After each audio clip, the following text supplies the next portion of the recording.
Assalamualaikum warahmatullahi wabarakatuh dan salam sejahtera. Nama saya Muhammad Harman bin Mak Rozi. Saya dari SK Sultan Yusof Batu Gajah, daerah Kintar Selatan. Okey, kali ini saya akan membentangkan projek inovasi yang saya cipta yang bertajuk Kaedah Titik untuk menulis ulasan. Okey, saya akan sentuh dua aspek, iaitu yang pertama saya akan terangkan apa itu kaedah titik dan cara penggunaannya. Dan yang kedua, kajian yang saya telah buat untuk menilai keberkesanan kaedah titik terhadap pencapaian murid. Okey, kita pergi yang seterusnya. Okey, saya akan terangkan aspek pertama, iaitu apa itu kaedah titik dan cara penggunaannya. Okey, kaedah titik ni ialah singkatan kepada singkatan kepada, okey, contohnya item T adalah tajuk, IT adalah isi tersurat, I tersirat dan K adalah kesimpulan. Okey, kaedah titik ni saya cipta untuk memudahkan murid menulis ulasan dengan betul dan memenuhi format lah, kerana berdasarkan pengalaman saya mengajar murid menulis bahagian B ni ulasan bahasa Melayu penulisan bahagian B ulasan, banyak kelemahan yang murid telah tunjuk lah. Yang pertama, contohnya murid masih keliru lah antara ulasan dengan bahagian C, iaitu karangan berapa bilangan perenggan, kemudian berapa patah perkataan. Okey, kemudian murid juga banyak melakukan kesilapan dari aspek menulis tanpa perenggan, banyak kesalahan dari segi ejaan, tanda baca, susunan ayat. Dan ada juga murid yang menulis ulasan panjang lah, ataupun berjela panjang berjela-jela seperti karangan cerita. Kalau ikut sebenarnya ulasan dia ada format dia. Dia tidak boleh melebihi patah perkataan ataupun antara 50 hingga 80 patah perkataan. Okey, saya akan terangkan bagaimana penggunaan kaedah titik ni perenggan demi perenggan. Okey, kita pergi yang seterusnya. Okey, untuk kaedah titik ni dia mengkehendaki murid menulis dalam bentuk 3 perenggan. Okey, untuk perenggan yang pertama ini kita gunakan T T ataupun tajuk. Tajuk ni sebagai kata kunci lah kepada murid untuk mereka mudah menulis perenggan pertama ataupun pengenalan. Okey, tajuk dapat daripada mana? Okey, tajuk ni dapat daripada rajah ataupun peterbuih rajah ke iklan, poster kan. Soalan ulasan ni dia boleh bagi dalam pelbagai bentuk macam dalam contoh soalan ini, bulatan yang warna ungu ni adalah tajuk. Itu cara-cara menjadi murid cemerlang. Dari situ murid boleh ambil dia untuk menulis pengenalan perenggan satu. Perenggan satu dia tak perlu panjang, cuma dalam satu atau dua baris sahaja. Okey, seterusnya. Kita tengok yang seterusnya. Okey, untuk perenggan kedua pula adalah isi ini dia menggunakan item ITI, yang itu gabungan isi tersurat dan isi tersirat. Okey, kedua-dua isi tersurat dan isi tersirat ni perlu ada dalam perenggan kedua. Isi tersurat ni adalah isi yang murid nampak ataupun yang telah diberi dalam rajah. Kalau dalam rajah ni, yang kotak berwarna hijau ni, 4 kotak berwarna hijau ni adalah isi tersurat, isi yang nampak. Manakala isi tersirat pula, ia adalah isi yang murid perlu cari sendiri. Dia boleh membantu murid untuk mengembangkan ayat. Dan kata kunci untuk isi tersirat ni ialah murid perlu nak mendapat isi tersirat ni adalah murid, dia merupakan sebab lah, pertanyaan sebab kepada isi tersurat. Ia merupakan pertanyaan sebab kepada isi tersurat. Maknanya daripada isi tersurat tu, cara untuk mendapat isi tersirat adalah murid bertanyakan sebab kenapa isi tersurat tu menjadi seperti itu. Okey, perenggan kedua ni dia lebih panjang kerana ia menggabungkan isi tersurat dan isi tersirat. Okey, ia juga menggunakan penanda wacana. Tulisan berwarna merah ni adalah penanda wacana untuk memantapkan lagi ayat. Okey, seterusnya. Okey, ini adalah merupakan contoh 5 penanda wacana yang sering digunakan pakai dalam ulasan. Antara contohnya ialah antaranya, selain itu, di samping itu, akhir sekali dan kesimpulannya. Okey seterusnya. Okey, untuk perenggan yang terakhir atau perenggan ketiga adalah penutup Okey, untuk peringkat 3 ini murid akan menggunakan ataupun kata kuncinya adalah item K, kesimpulan. Jadi lengkaplah kaedah titik ni. Jadi peringkat terakhir adalah kesimpulan. Kesimpulan ni murid adalah rumusan keseluruhan, rumusan keseluruhan ulasan. Jadi murid boleh ulas ataupun simpulkan daripada isi yang murid dapat tu dalam kesimpulan. Okey, jadi dengan kata mudah, kaedah titik ni menghendaki murid-murid menulis ulasan dalam bentuk 3 perenggan, iaitu perenggan pertama pengenalan, tajuk. Ambil tajuk lah, kata kunci dia tajuk. Kemudian perenggan kedua adalah isi, kata kuncinya adalah isi tersurat dan isi tersirat. Juga masukkan juga penanda wacana. Kemudian perenggan terakhir adalah ataupun perenggan ketiga adalah kesimpulan K. Jadi lengkaplah kaedah titik. Okey, seterusnya.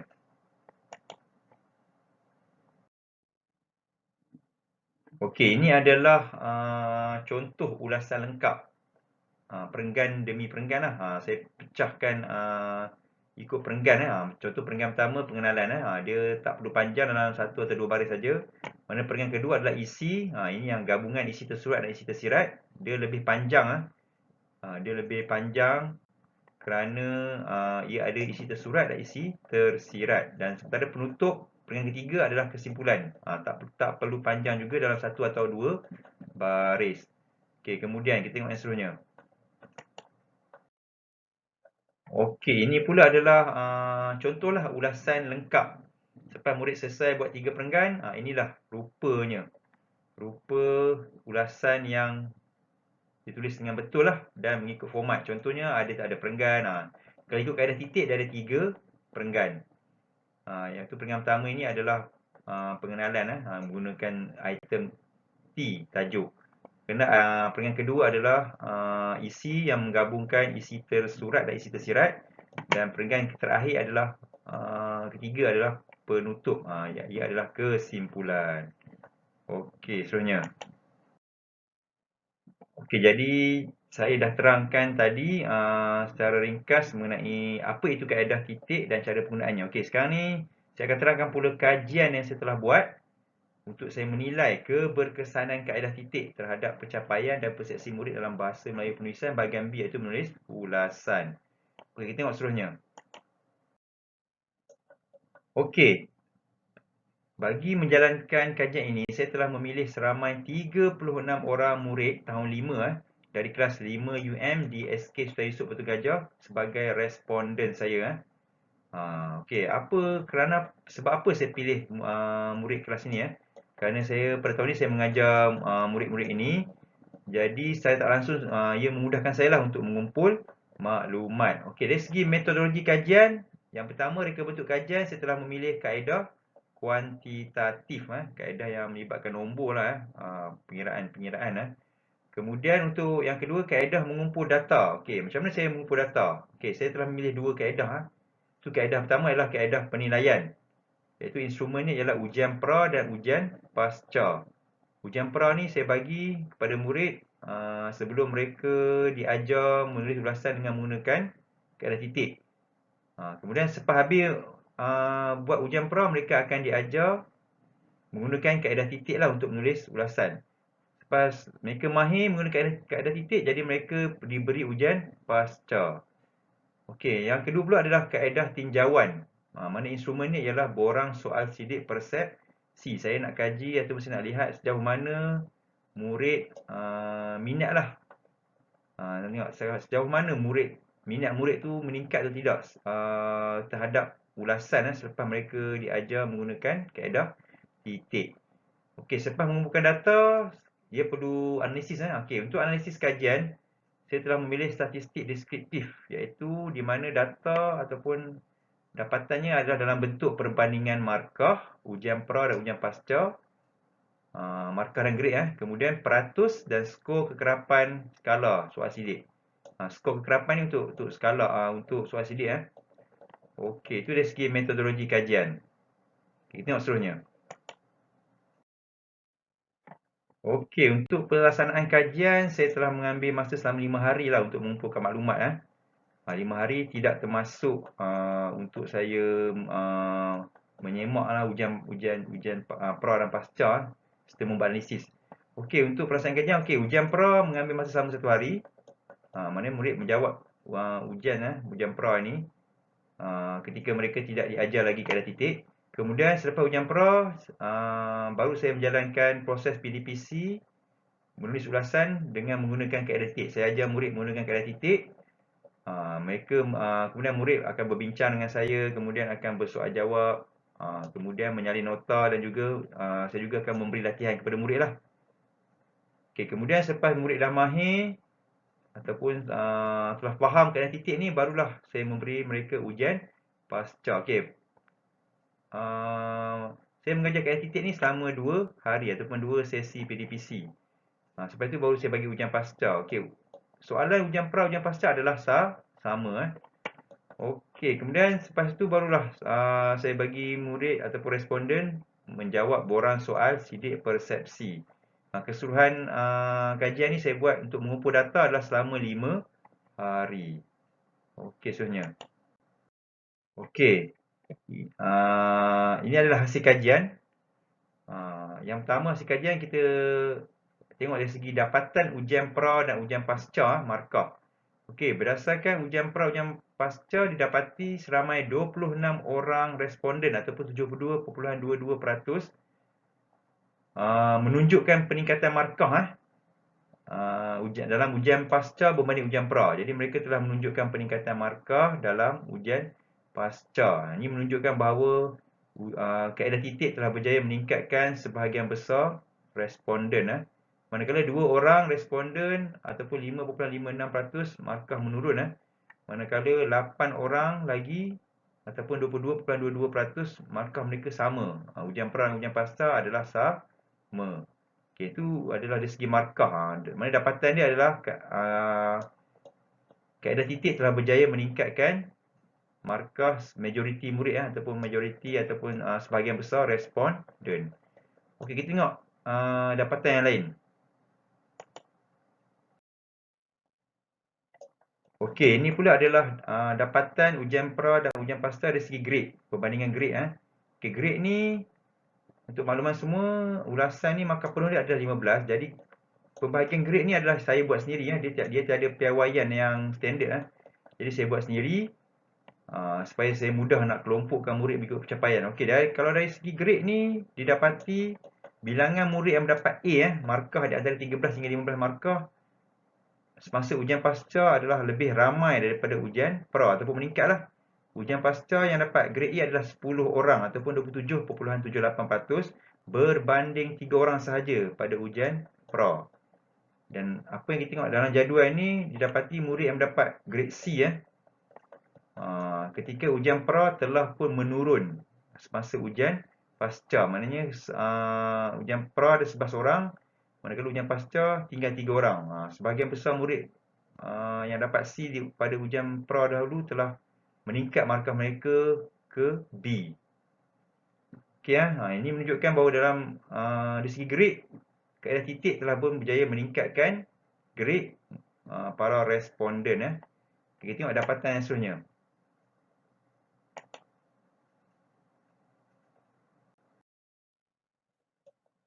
Okey, ini pula adalah dapatan soal sidik persepsi.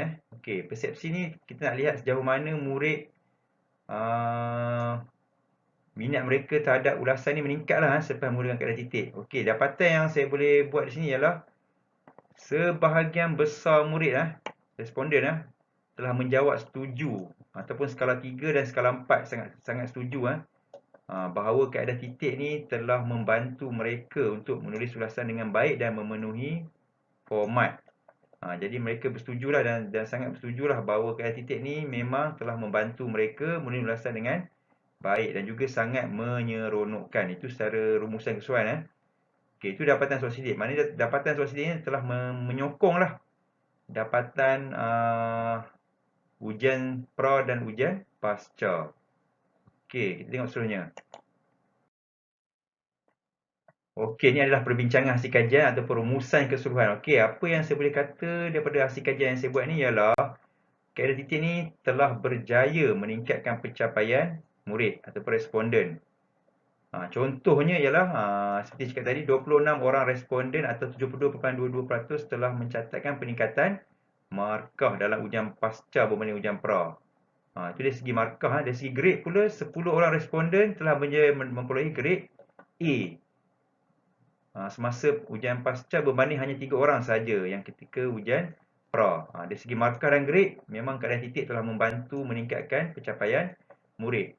Dan dapatan ini telah disokong oleh dapatan soal sidik, di mana murid telah menyatakan dalam soal sidik bahawa kaedah titik telah membantu mereka untuk menulis ulasan dengan baik. Dan mereka juga mengatakan bahawa kaedah titik ini sangat menyeronokkan untuk menulis ulasan.